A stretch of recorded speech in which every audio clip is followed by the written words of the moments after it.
दोस्तों, अगर आपने फैक्ट्री एक्ट की फर्स्ट वीडियो अभी तक नहीं देखी है तो उसका लिंक डिस्क्रिप्शन बॉक्स में मिल जाएगा। इस वीडियो को देखने के बाद आप उस वीडियो को ज़रूर देखें ताकि आपको बेसिक इन्फॉर्मेशन मिल सके जो कि फैक्ट्री एक्ट के ऊपर ही है। तो दोस्तों, आज का जो हमारा टॉपिक है वो है द फैक्ट्री एक्ट, और आज हम लोग देखने वाले हैं हिस्ट्री ऑफ फैक्ट्री एक्ट। इसके साथ ही साथ दोस्तों हम लोग देखेंगे chronology of factory act, objective of factory act and basic of factories act. तो दोस्तों चलिए सीधे पॉइंट पर आते हैं और वीडियो को शुरू करते हैं। Hello my safety team, welcome back to safety skill channel.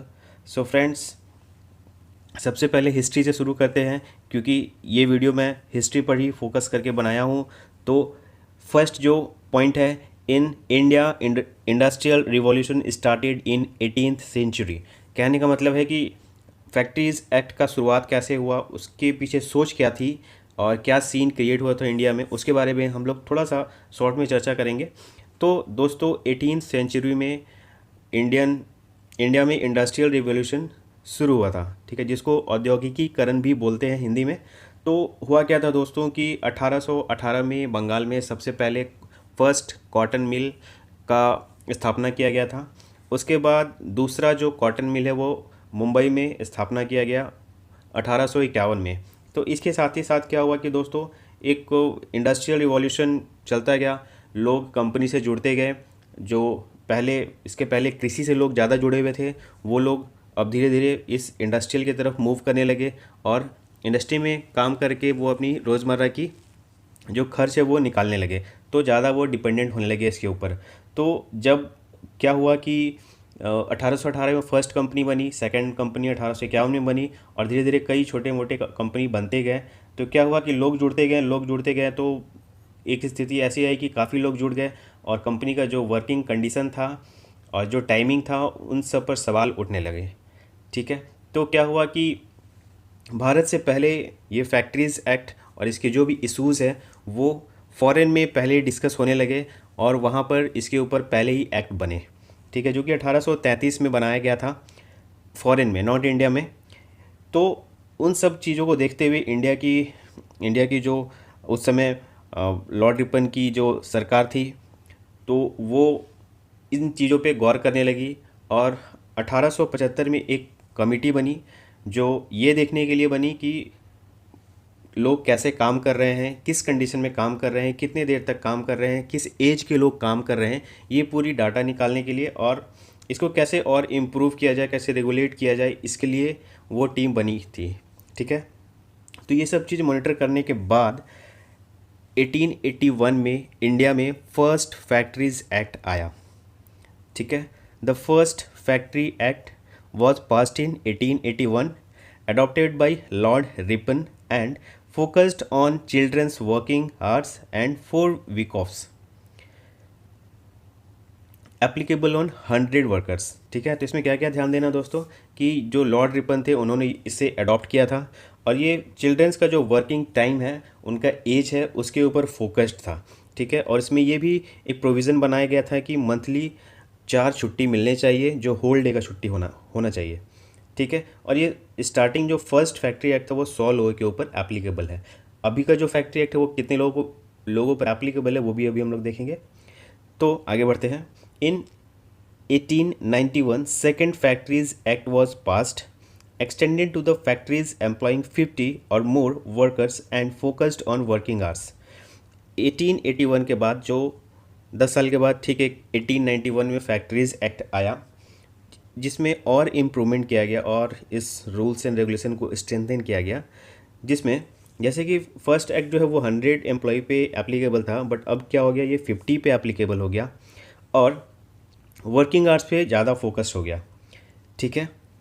Then the factory act 1948 was an act of parliament passed in the United Kingdom by the Labour government of Clement Attlee and adopted by the India.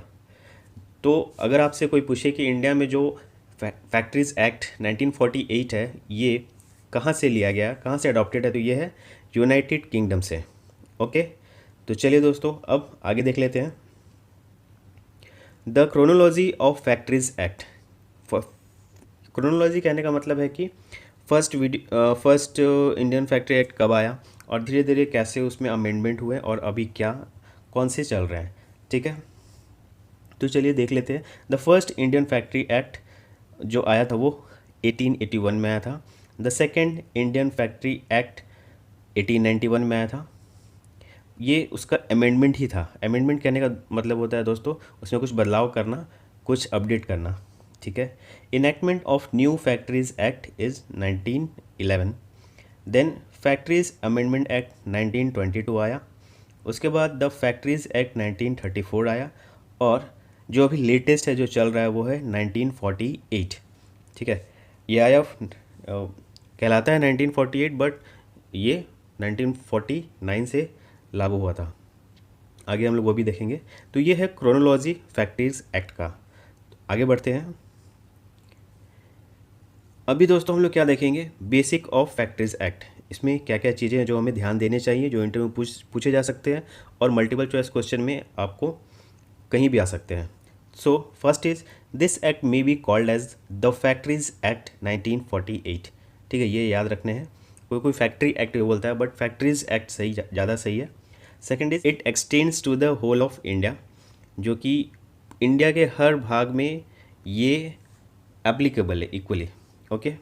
It came into force on the first day of April 1949, okay. अभी मैं बता रहा था आपको कि ये 1948 में इसे बनाया गया बट जो लागू हुआ वो हुआ है first day of April 1949। Next, the three pillars किसको बोलते हैं इसमें फैक्ट्रीज एक्ट में? The three pillars of the act are health, safety and welfare. ये आपको याद रखने हैं, ये बहुत ही इंपॉर्टेंट है। Last, in fact it was extended to Dadra and Nagar Haveli, Pondicherry in 1963, Goa in 1965 and to the state of Jammu and Kashmir in 1970। So her state और जो यूटी है, यूटीज़ में भी ये इक्वली एप्लीकेबल है।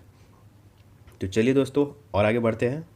और अभी ये बहुत ही बेसिक क्वेश्चन है और हर किसी के मन में आता है कि जो फैक्ट्रीज एक्ट है वो कहाँ एप्लीकेबल है, कहाँ अप्लाई होगा, ठीक है। तो क्लियर कट जो इसका कॉन्सेप्ट है वो मैं बता दे रहा हूँ।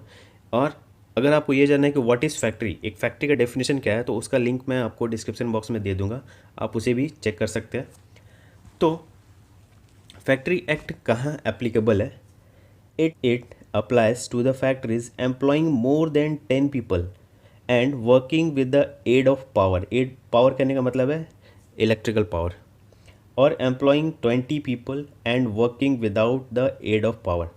अगर 10 लोग काम कर रहे हैं और उसमें कोई इलेक्ट्रिकल पावर यूज़ हो रहा है, कहने का मतलब कोई मशीन चल रही है, तो भी वो फैक्ट्री कहलाएगा। और अगर 20 लोग काम कर रहे हैं और उसमें कोई इलेक्ट्रिकल पावर यूज़ नहीं किया जा रहा है तो भी वो फैक्ट्री कहलाएगा। ये दो कंडीशन आपको याद रखने हैं। अब क्वेश्चन ये भी आता है कि ये कहाँ एप्लीकेबल नहीं होगा। दोनों चीज़ें हमें ध्यान रखने हैं, कहाँ एप्लीकेबल होगा और कहाँ एप्लीकेबल नहीं होगा। तो चलिए कहाँ एप्लीकेबल होगा ये अभी हम लोगों ने देख लिया। अब देख लेते हैं कि कहाँ ये एप्लीकेबल नहीं होगा। So factory however does not include a mines covered under the mines act 1952। जितने भी माइंस हैं उस पर फैक्ट्रीज एक्ट नहीं लगते हैं। अ mobile unit of the armed forces, armed forces का जितना भी यूनिट है उस पर फैक्ट्रीज एक्ट का जो लॉ है वो नहीं लगता है।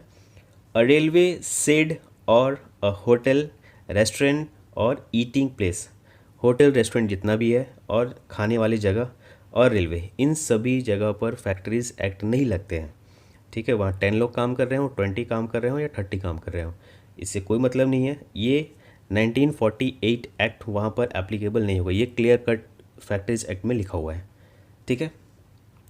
चलिए आगे देख लेते हैं कि इस 1948 एक्ट का ऑब्जेक्टिव क्या है। First is to regulate the working condition in factories. Working condition जो कि बहुत ही वर्स्ट थी स्टार्टिंग में, उसको रेगुलेट करने के लिए इस एक्ट को लाया गया। To regulate health of the employees, जो वहाँ लोग काम कर रहे हैं उसके हेल्थ को रेगुलेट करने के लिए ये गवर्नमेंट ने ये एक्ट लाया है। To regulate safety of the employees, जो सेफ्टी है एम्प्लॉय से जुड़ी हुई, उसको इम्प्रूव करने के लिए, रेगुलेट करने के लिए एक्ट लाया गया to regulate welfare of the employees. जो वर्कर हैं उनके कल्याण के लिए क्या किया जा रहा है उसे रेगुलेट करने के लिए ये एक्ट को लाया गया। Annual leave and enact special provision in respect of young person, women and children who work in the factories. जो भी बच्चे काम कर रहे हैं, यंग पर्सन काम कर रहे हैं, वुमेन काम कर रहे हैं, उनके लिए क्या क्या स्पेशल प्रोविज़न है, ठीक है। कितने लोगों पर कैंटीन होना चाहिए, कितने लोगों पर ड्रिंकिंग वाटर का प्रोविज़न है, कितने लोगों के लिए कितने नंबर पर रेस्ट रूम का प्रोविज़न है, कितने लोगों पर वॉशरूम का प्रोविज़न है, ये सारा चीज़ उसमें स्पेसिफाइड किया गया है, ठीक है, A to Z। सो दोस्तों 1948 का ऑब्जेक्टिव ये समराइज़ किया हुआ है। इसमें 1948 बहुत बड़ा ही एक्ट है जिसमें बहुत सारी रूल्स रेगुलेशंस लिखे हुए हैं, प्रोविजंस लिखे हुए हैं, जिसे हम धीरे धीरे आगे देखते रहेंगे। ये हमारा सेकंड वीडियो, और इसके आगे मैं और भी वीडियो लाऊंगा जिसमें हम लोग अभी 1948 के बारे में ही बात करेंगे, ठीक है। सो दोस्तों, अगर आपको ये वीडियो पसंद आया हो तो एक लाइक कर देना, अपने दोस्तों के साथ शेयर कर देना ताकि उन्हें भी ये इन्फॉर्मेशन मिल सके। और अगर आपने अभी तक चैनल को सब्सक्राइब नहीं किया तो चैनल को सब्सक्राइब करके घंटी दबा देना ताकि आपको ऐसे ही रेगुलर अपडेट्स मिलती रहें। दोस्तों, अगर आपको ये वीडियो पसंद आया हो तो लाइक बटन को ठोक देना, आपका एक लाइक हमें बहुत एनर्जी देती है।